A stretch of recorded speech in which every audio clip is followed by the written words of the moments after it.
我的葫芦籽已经吃完了，今天要做开箱哦。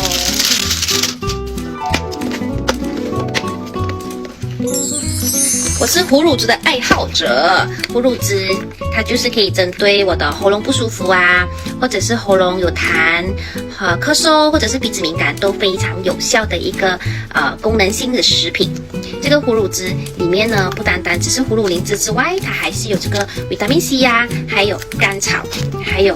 枇杷，还有雪梨，这些成分都是非常珍贵，然后也可以帮助延缓这些喉咙不舒服啊、呼吸道有困难啊、支气管发炎啊、咳嗽伤风的人的。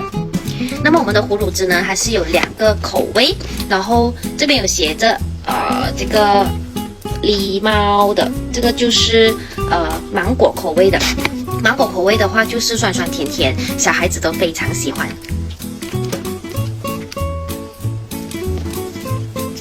然后另外一个口味呢，就是萝卜就是枇杷。枇杷的话，它就是一个加强版，针对咳嗽、喉咙不舒服的话是更加有效的。